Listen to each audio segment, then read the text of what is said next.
J'ai ma mère qui a été assassinée lorsque j'avais 2 ans. Après, je pense que ça a été le début de la grande galère. Comme je dis, moi, j'ai pas la même approche de la prostitution que les autres. Il m'est arrivé à 16 ans d'aller dormir avec un mec pour pas dormir dehors. J'ai dit, tiens, ça c'est pas quoi, maintenant je peux gagner du fric. Surtout que le premier client, c'est un curé. La première fois où j'ai été en prison au Quai des Orfèvres, j'étais presque fier. Il faut accepter les règles du jeu.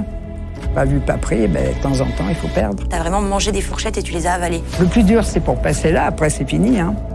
Bonjour, je m'appelle Muriel, j'ai eu plusieurs vies. Une enfance chaotique, la prison plusieurs fois, la délinquance. Je me suis prostituée des années, j'ai été incarcérée plusieurs fois. Avant un grand virage dans ma vie et une autre vie, la dernière. Et je raconte tout ça dans les gens d'aujourd'hui.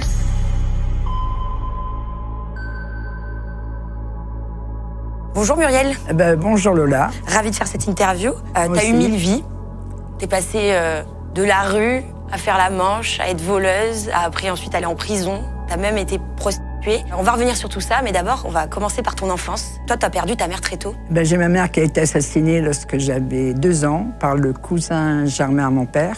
Après, je pense que ça a été le début de la grande galère. J'avais 2 ans, les 2 familles s'entendaient pas et qu'il fallait bien faire quelque chose de moi. Ils ont bricolé quelque chose, mais ils ne se sont pas occupés de moi, quoi. Du coup, t'as été élevée par ton père, ta grand-mère? Par tout le monde. Mon père, oui, ma grand-mère, l'autre grand-mère qui habitait Paris. Dans la mesure où ils ne s'entendaient pas, c'était très, très compliqué.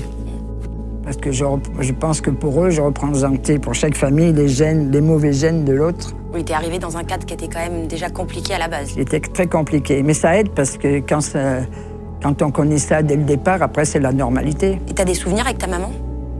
Aucun. Le seul souvenir que j'ai, c'est pour ça que j'ai horreur de la ville de hier, c'est que lorsque j'étais gamine, que j'allais faire les courses avec ma grand-mère et tout, d'être montrée du doigt.